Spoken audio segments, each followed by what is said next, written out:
Kalau kalian nonton berita atau baca artikel, sekarang lagi rame tentang bakteri pemakan daging yang sudah memakan korban jiwa sebanyak 77 orang di Jepang.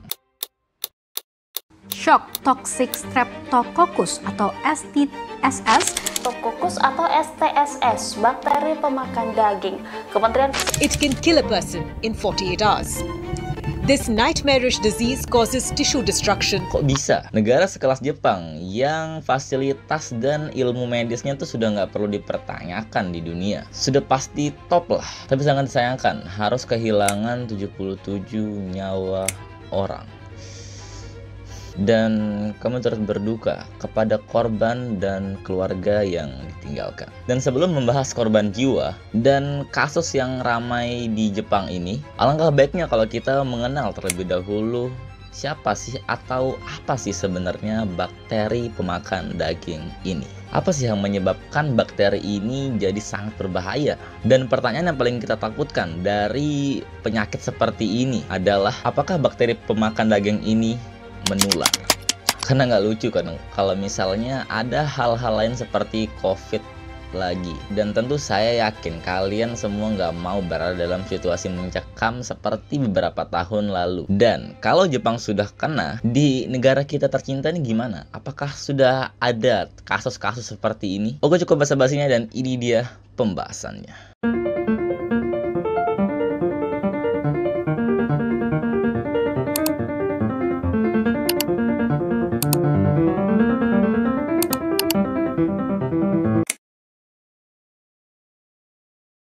Streptococcal Toxic Shock Syndrome atau disingkat STSS adalah komplikasi parah dari Streptococcus grup A, khususnya varian Streptococcus pyogenes, masih bakteri yang sama yang dapat menyebabkan radang tenggorokan. STSS ini terjadi ketika bakteri sudah mencapai ke aliran darah dan menyebabkan respon inflamasi sistemik dan shock toksik. Setelah itu, beberapa gejala seperti tekanan darah rendah, kegagalan organ, sampai kehilangan kesadaran bisa menyusul. Pendeknya ya, bakteri STSS ini sama kayak bakteri radang tenggorokan yang lain, cuma dalam tingkatan yang lebih tinggi. Bakteri STSS ini juga sering dikaitkan dengan kondisi pemakan daging atau infeksi gas. Bukan gas LPG yang kalian pakai sehari-hari ya, bukan. Tapi gas yang dimaksud di sini adalah grup A Streptococcus, yaitu komplikasi serius dari necrotizing fasciitis.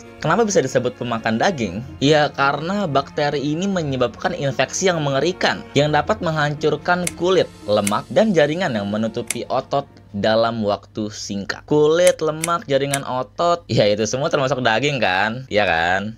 Ya nggak sih? Dan meskipun necrotizing fasciitis jarang terjadi, penyakit ini tergolong cukup serius. Banyak orang yang terserang necrotizing fasciitis ini berada dalam kondisi sehat sebelum terkena infeksi. It was just a small cut.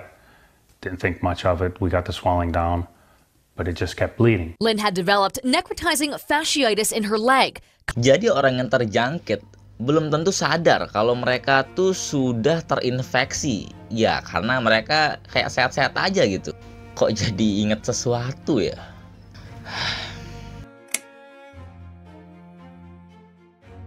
Untuk melihat apakah seseorang terjangkit atau terinfeksi bakteri pemakan daging ini, bisa dengan mengenali tanda-tanda atau gejala pada orang tersebut. Gejalanya bisa seperti demam dan menggigil, nyeri otot, mual, dan juga muntah. Nah, setelah gejala-gejala tadi dirasakan, biasanya dalam kurun waktu 24 sampai 48 jam untuk orang dengan tekanan darah rendah berkembang. Nah, setelah gejala ini terjadi, STSS akan dengan cepat menjadi masalah serius seperti menjadi hipertensi sampai gagal organ. Kegagalan organ ini bisa dilihat tandanya dari pengidap gagal ginjal. Itu menyebabkan tidak bisa buang air kecil. Dan untuk seseorang dengan gagal hati bisa mengalami pendarahan atau memar yang banyak pada kulit. Serta mata pengidapnya juga bisa berubah menjadi warna kekuningan. Dan mengerikannya STSS ini, kayak yang saya sebut sebutkan tadi bisa sangat mematikan. Dari 10 orang yang terserang STSS, 3-nya tuh udah pasti meninggal gitu. Ini kalau kita ambil contoh dari 10 orang, gimana kalau misalnya 100 orang atau 1000 orang? Itu berarti bisa 30 atau 300 orang gitu. Yang lain nih, walaupun semua orang bisa terkena STSS, tetapi beberapa faktor dapat meningkatkan orang itu dengan mudah bisa terkena infeksi bakteri ini. Dan faktor-faktornya seperti umur. STSS ini walau nggak selalu, tetapi sering menyerang orang yang berumur 20-50 tahun. Yang kedua, infeksi atau luka yang membuat kulit seseorang terbuka juga dapat meningkatkan resiko terserang STSS. Ini dapat mencakup orang-orang yang baru saja menjalani operasi atau infeksi virus yang menyebabkan luka terbuka. Contohnya seperti Varicella yang menyebabkan cacar air, dan herpes zoster adalah virus yang menyebabkan luka terbuka. Tapi terlepas dari itu, para ahli bahkan tidak tahu bagaimana cara bakteri ini bisa masuk ke dalam tubuh dari setengah orang yang terserang STSS. Jadi yang bikin ini lebih berbahaya adalah karena ini untuk mengatasinya tuh mereka belum tahu gitu caranya gimana. Ini ngeri banget sih. Dan faktor yang terakhir yang dapat meningkatkan orang bisa dengan mudah terinfeksi bakteri STSS ini adalah orang dengan diabetes dan pecandu alkohol. Dan untuk penularannya, STSS ini sebetulnya sangat jarang seseorang dengan STSS menularkan infeksi ke orang lain. Tapi yang perlu diingat, di mana infeksi GAS yang tidak terlalu parah bisa berubah menjadi STSS. Nah, bakteri ini yang bisa menular ke orang lain. Kalau menurut Pusat Pengendalian dan Pencegahan Penyakit AS atau CDC. Selain itu, penularan STSS sering terjadi secara langsung, secara antar manusia melalui droplet, yaitu percikan air liur pada saat mungkin bersin atau batuk-batuk gitu. Selain itu, kontak dengan sekret juga bisa menyebabkan penularan, seperti cairan dari luka yang terbuka dan sekret hidung. Penyebab bakteri GAS juga bisa terjadi melalui makanan. Ya, walaupun dalam kasus ini sangat jarang terjadi. Oke, selanjutnya kita akan membahas tentang apakah ada cara untuk mencegah terinfeksinya STSS ini. Ada beberapa hal yang dapat kita lakukan untuk melindungi diri dari bakteri ini. Salah satunya ya dengan melakukan tes dan diagnosis. Ya, walau sebenarnya tidak ada tes spesifik untuk mengetahui kita terjangkit atau tidak. Loh. Terus gimana? Ya, salah satu cara yang bisa kita lakukan dengan mengambil sampel darah atau sampel dari grup A strep infection. Dan kapan sih kita sebaiknya melakukan pengecekan ini? Apakah semua orang harus mengecek? Untungnya tidak. Orang-orang dengan grup A strep infection, tekanan darah rendah, dan orang-orang yang memiliki masalah 2 organ atau lebih baru sangat disarankan untuk mengambil sampel darah dan melakukan pengecekan. Dan organ-organ yang diserang oleh STSS ini nggak main-main loh. Kayak darah, ginjal, hati, paru-paru, kulit, bahkan jaringan lunak. Dan kalau sudah merasakan gejala-gejala yang tadi, sebaiknya langsung ke rumah sakit untuk mendapatkan penanganan lebih lanjut. Karena sebagian orang yang terserang STSS membutuhkan operasi buat mengeluarkan jaringan lunaknya.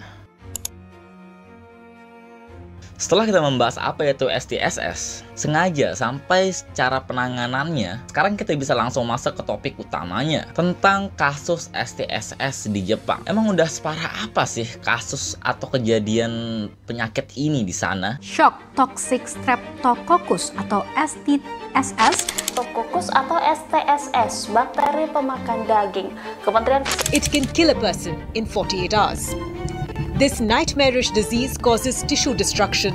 Sebenarnya, dalam 2 tahun terakhir, Jepang sudah mengalami lonjakan kasus STSS ini, baik dari jumlah orang yang terinfeksi maupun kematian yang disebabkan oleh bakteri pemakan daging manusia ini. Dimana ya dua-duanya itu meningkat. Pada Maret tahun ini aja lah contohnya. Institut Penyakit Menular Nasional Jepang mengeluarkan penilaian resiko STSS dan mencatat adanya peningkatan kasus di negara tersebut. Di Jepang, dikatakan kasus STSS STSS bisa tembus sampai 2.500 kasus pada tahun ini. Tentulah hal ini bisa dapat terjadi atau bahkan bisa lebih kalau penanganan atau vaksin yang belum ditemukan untuk menangani penyakit yang satu ini. Ingat nggak yang tadi?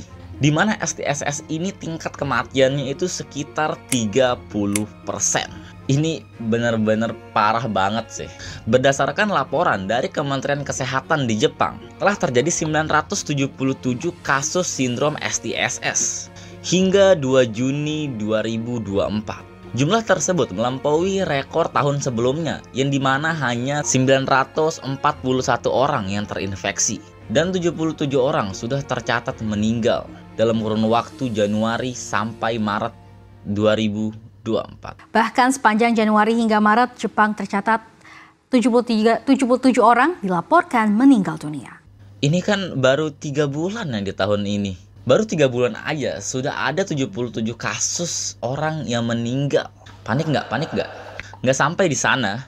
Sebagian besar kasus kematiannya bakal terjadi dalam kurun waktu 48 jam pertama. Di tahun 2023, kasus yang meninggal itu sudah sebanyak 97 orang. Ingat kan tadi, kalau STSS ini ada kaitannya dengan gas atau grup A Streptococcus. Tapi sampai saat ini, para ilmuwan belum mengetahui di Jepang selama 2 tahun terakhir ini karena apa. Namun ada beberapa teori yang mengatakan berbagai macam jenis infeksi terjadi saat pasca pandemi.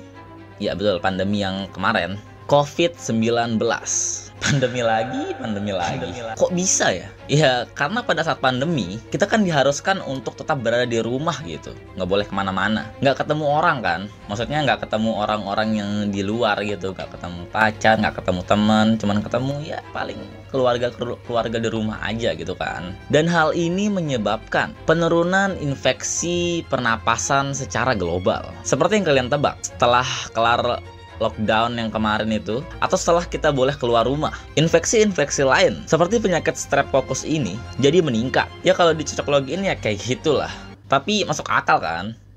Ya kan? Ya kalau menurut saya masuk akal aja. Oh iya, yang terakhir nih, dimana kasus STSS ini belum ada kabarnya sudah sampai Indonesia. Atau mungkin belum ketahuan atau memang belum ada, ya wallahu alam lah. Dan untuk pembatasan kunjungan ke Jepang dan orang Jepang yang mau keluar negeri gitu, ya ini sebenarnya nggak ada masalah lah gitu. Nggak ada pembatasan atau peraturan baru yang dibuat akibat dari STSS ini. Ya bisa dibilang untuk saat ini masih aman lah gitu. Tapi tentunya setelah kita merasakan pandemi yang super luar biasa kemarin, tentu kita harus tetap menjaga kesehatan kita dan tetap menjalankan apa yang sudah kita biasa lakukan saat pasca pandemi kemarin. Yang biasa kita lakukan seperti mencuci tangan, menggunakan masker, atau hal-hal positif lainnya. Dimana hal tersebut bisa meningkatkan imun dan menjaga kesehatan kita agar kita bisa lebih terhindar dari berbagai virus apapun.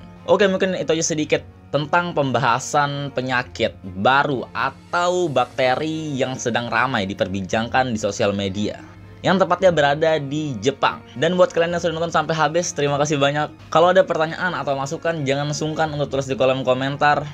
And see you in the next video. Bye.